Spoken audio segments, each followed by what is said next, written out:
जय श्री राम। सभी भक्तजन ध्यान लगाकर बैठ जाएं। आज हम सुनेंगे भगवान श्री राम जन्म की पावन कथा, जो सभी दुखों को हरने वाली और जीवन में सुख समृद्धि देने वाली है। श्री गणेशाय नमः। श्री सीतारामचंद्राय नमः। सबसे पहले हम गणेश जी, माता सरस्वती और प्रभु श्री राम का स्मरण करते हैं, ताकि हमारी कथा बिना किसी बाधा के पूर्ण हो। श्री रामचंद्र कृपालु भजुमन, हरण भव भय दारुणम, नौ कंज लोचन कंज मुख, कर कंज पद कंजारुणम। आइए सुनते हैं रामनवमी पर सुनी जाने वाली यह पवित्र कथा। इसको सुनने मात्र से मनचाहा आशीष मिलता है। रामायण और रामचरितमानस हमारे पवित्र ग्रंथ हैं। तुलसीदास जी ने श्री राम को ईश्वर मानकर रामचरितमानस की रचना की है, किंतु आदि कवि वाल्मीकि ने अपने रामायण में श्री राम को मनुष्य ही माना है। तुलसीदास जी ने रामचरितमानस को राम के राज्याभिषेक के बाद समाप्त कर दिया है। वहीं आदि कवि श्री वाल्मीकि ने अपने रामायण में कथा को आगे श्री राम के महाप्रयाण तक वर्णित किया है। महाराजा दशरथ ने पुत्र प्राप्ति हेतु यज्ञ आरंभ करने की ठानी। महाराज की आज्ञा अनुसार श्यामकर्ण घोड़ा चतुरंगिनी सेना के साथ छुड़वा दिया गया। महाराज दशरथ ने समस्त मनस्वी, तपस्वी, विद्वान ऋषि मुनियों तथा वेद विज्ञ प्रकांड पंडितों को यज्ञ संपन्न कराने के लिए बुलावा भेज दिया। निश्चित समय आने पर समस्त अभ्यागतों के साथ महाराज दशरथ अपने गुरु वशिष्ठ जी तथा अपने परम मित्र अंग देश के अधिपति लोभपाद के जमाता रिंग ऋषि को लेकर यज्ञ मंडप में पधारे। इस प्रकार महान यज्ञ का विधिवत शुभारंभ किया गया। संपूर्ण वातावरण वेदों की ऋचाओं के उच्च स्वर में पाठ से गूंजने तथा समिधा की सुगंध से महकने लगा।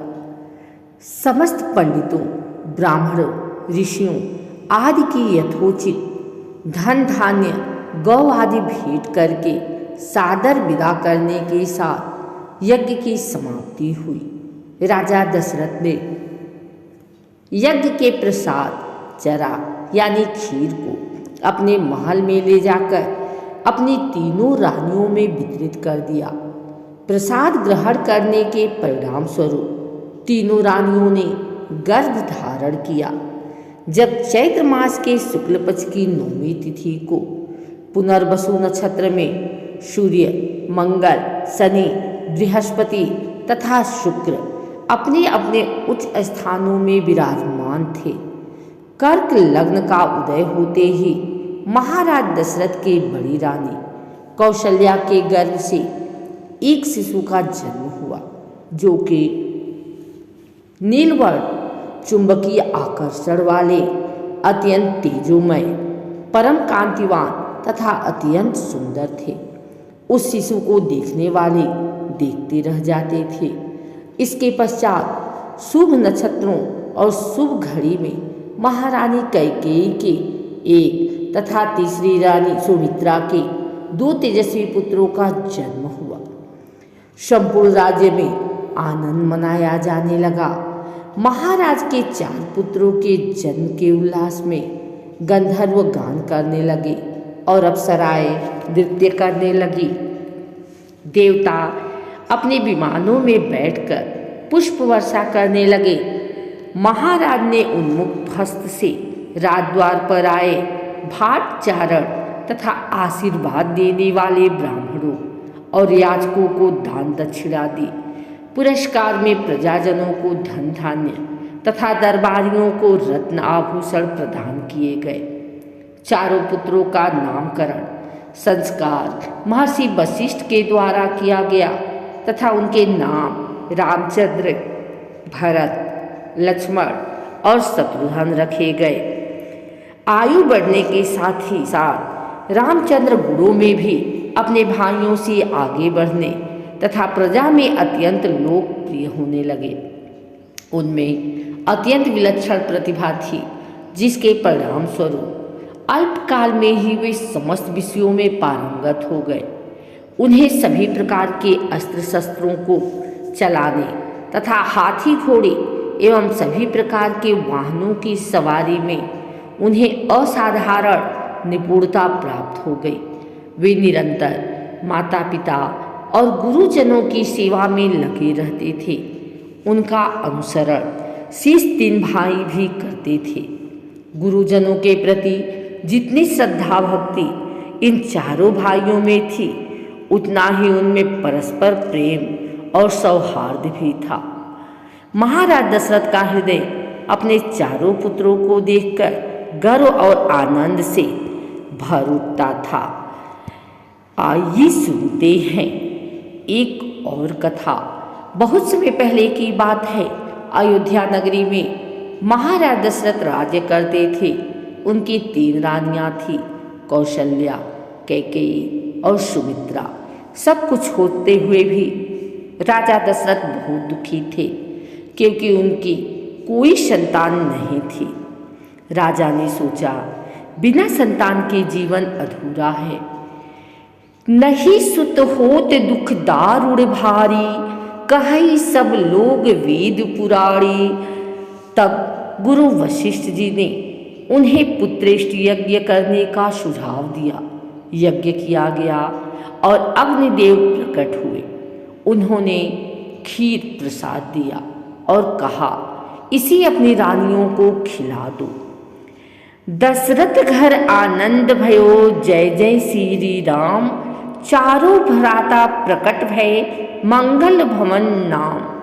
चैत्र मास के शुक्ल पक्ष की 9वीं तिथि को मध्याह्न काल में माता कौशल्या के गर्भ से भगवान श्री राम का जन्म हुआ।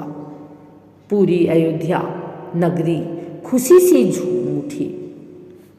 भय प्रगट कृपाला, दीन दयाला, कौशल्या हितकारी।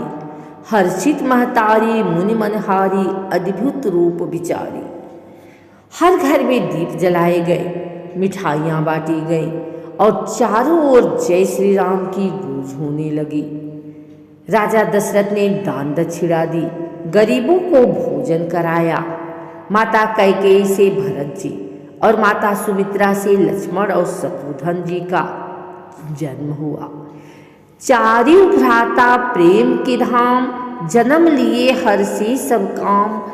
भगवान राम बचपन से ही बहुत तेजस्वी, विनम्र और आज्ञाकारी थे। वे गुरुकुल गए, शिक्षा प्राप्त की और सभी को अपना बना लिया।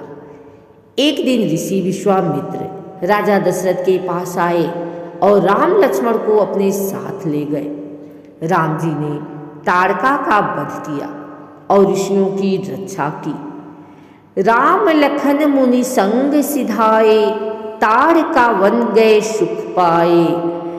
जनकपुरी में माता सीता का स्वयंवर रखा गया। जो शिव जी का धनुष तोड़ेगा वही सीता से विवाह करेगा। भगवान राम ने धनुष उठाकर तोड़ दिया। टूटियो धनुष भयो हुल्लासा, जय जयकार भयो सब पासा। राम और सीता का विवाह बड़े धूमधाम से हुआ।